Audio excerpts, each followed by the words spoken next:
नमस्कार, आप देख रहे हैं पहाड़ समाचार। मैं हूं आपके साथ प्रीति भारद्वाज। बुलेटिन की शुरुआत करेंगे, लेकिन उससे पहले आज दिन भर की उत्तराखंड की बड़ी खबरों के बारे में आपको सबसे पहले बताते हैं।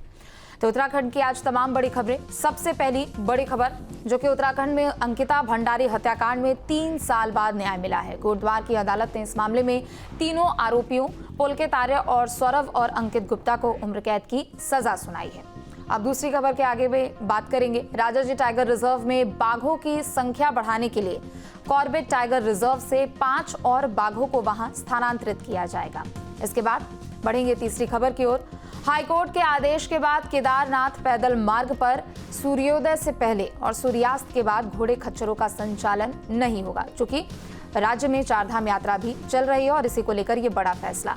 चौथी खबर, धन सिंह रावत रुड़की के दौरे पर रहे, जहां उन्होंने पीएम श्री अटल उत्कृष्ट राजकीय इंटर कॉलेज में 11 करोड़ की लागत से जिले की विभिन्न योजनाओं का लोकार्पण किया। तो उत्तराखंड की तमाम बड़ी खबरें। अब पांचवी खबर भी आपके सामने रखेंगे, जहां पर हल्द्वानी में 1 जून को कांग्रेस की तरफ से भव्य जय हिंद रैली का आयोजन किया जा रहा है। ऑपरेशन सिंदूर के लिए सेना के शौर्य को धन्यवाद किया जाएगा। तो उत्तराखंड की आज की ये तमाम बड़ी खबरें। और चलिए अब खबरों में आगे बढ़ेंगे। उत्तराखंड में अंकिता भंडारी हत्याकांड में 3 साल बाद न्याय मिला है। कोटद्वार की अदालत ने इस मामले में तीनों आरोपियों पुलकित आर्य, सौरभ भास्कर और अंकित गुप्ता को उम्र कैद की सजा सुनाई है। वहीं कोर्ट ने पीड़ित परिवार को 4 लाख रुपए का मुआवजा देने का भी निर्देश दिया है। इस मामले में मुख्य साजिशकर्ता पुलकित आर्य पर लगाए गए चारों आरोप सही पाए गए हैं। बता दें कि 18 सितंबर 2022 को यमकेश्वर के वनंतरा रिजॉर्ट में रिसेप्शनिस्ट का काम करने वाली अंकिता भंडारी की हत्या कर दी गई थी। 18 सितंबर 2022 को अंकिता भंडारी की हत्या कर दी गई थी। हत्या के बाद उसका शव 7 दिन बाद नहर से बरामद हुआ था। पुलिस ने आरोपियों को 24 घंटे के अंदर गिरफ्तार कर लिया था। धामी सरकार ने इस मामले में कड़ा एक्शन देते हुए एसआईटी को पूरे मामले की जांच सौंपी थी, जिसमें 500 पन्नों की चार्जशीट और 100 गवाहों के बयान शामिल थे। अदालत ने सभी साक्ष्यों और तथ्यों पर विचार करने के बाद आरोपियों को दोषी पाया और उम्र कैद की सजा सुनाई।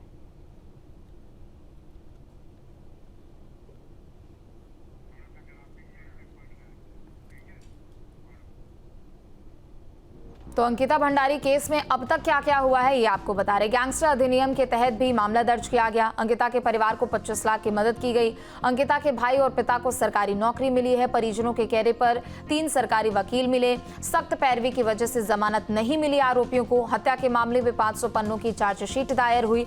100 गवाहों के बयान भी लिए गए। सौरभ भास्कर और अंकित और पुलकित गुप्ता को 302, 201 और अनैतिक देह व्यापार अधिनियम में सजा सुनाई गई है।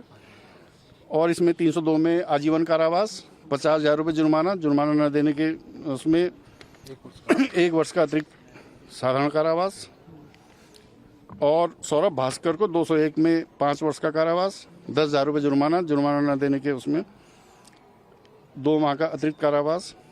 सौरभ भास्कर को और अंकित और पुलकित गुप्ता को 5(1) घ अनैतिक देह व्यापार अधिनियम में 5 वर्ष का कठोर कारावास।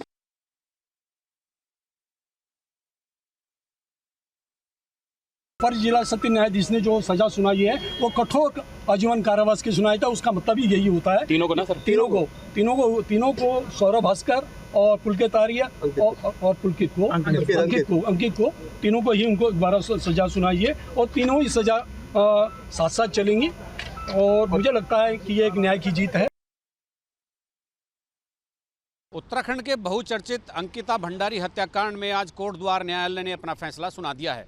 सुबह तीनों आरोपियों को दोषी करार दिया था और 2 बजे सुनाए गए अपने फैसले में कोर्ट ने पुलकित आर्य समेत तीनों आरोपियों को उम्र कैद की सजा सुनाई और इसके साथ ही पीड़ित पक्ष को 4 लाख रुपए का मुआवजा की धनराशि भी देने के आदेश दिए।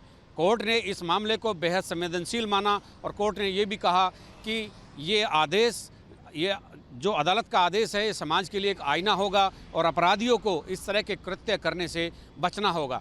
और साथ ही आप जानते हैं कि उत्तराखंड में सितंबर 2022 में जब ये घटना घटी तो जनभावनाओं का ज्वार उमड़ा हुआ था। बहुत बड़े आंदोलन हुए थे न्याय दिलाने के लिए अंकिता भंडारी को। उसके बाद तमाम गतिविधियां हुई।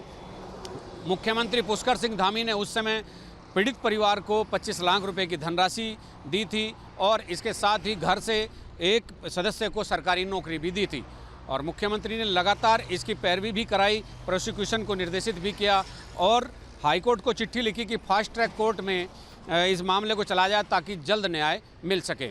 इसके साथ ही आपने ये भी देखा होगा, लोग कड़ी सज़ा चाहते थे और 2 साल 8 महीने की सुनवाई के बाद कोर्ट ने आज अपना जब फैसला सुनाया तो वहाँ पर खड़ी हुई भीड़ जो थी उसमें कौतूहल बच गया, उसके भीतर हलचल हो गई। तीनों आरोपियों को उम्र कैद और 4 लाख रुपए का मुआवजा दंड के रूप में पीड़ित परिवार को देने के आदेश अदालत ने दिए हैं। अपने सहयोगी कैमरामैन सोनी कुमार के साथ न्यूज स्टेट के लिए हरिद्वार से अजीत सिंह राठी। तो वहीं तीनों आरोपियों को उम्र कैद की सजा सुनाने के बाद अंकिता भंडारी के पिता कोर्ट के फैसले से नाखुश है। अंकिता के पिता का कहना है कि आरोपियों को फांसी की सजा होनी चाहिए थी। उन्होंने कहा आरोपियों को फांसी की सजा दिलवाने के लिए उच्च न्यायालय का दरवाजा खटखटाएंगे। कोर्ट का न्यायालय का जो अंतिम फैसला था और जिस तरह से इन्होंने उनके लिए आरोपियों को जो आजीवन कारावास की सज़ा सुनाई है, मैं इससे संतुष्ट नहीं हूँ, क्योंकि जिस तरीके से इन्होंने मेरी निर्दोष लड़की को मारा है तो मैं तो शुरू से कहना चाहता हूँ, कह रहा था कि भाई मौत के बदले मौत। तो हम हमारे जीते जी इनको तो फांसी की सज़ा होनी चाहिए थी, क्योंकि हम आज हैं तो कल नहीं है, पर लेकिन हम चाहते थे कि भाई हमारे सामने इनको को जो है फांसी की सज़ा होनी चाहिए थी। तो अब क्या करेंगे? हम हाई कोर्ट जाएंगे। जहाँ भक्ति है हर शब्द में, कथाओं में छुपे हैं दिव्य रहस्य और ज्योतिष देता है जीवन को दिशा। धर्म से जुड़ी हर बातों को जानने के लिए हमारे चैनल स्तुति को सब्सक्राइब करें। चैनल पर जाने के लिए इस लिंक पर क्लिक करें।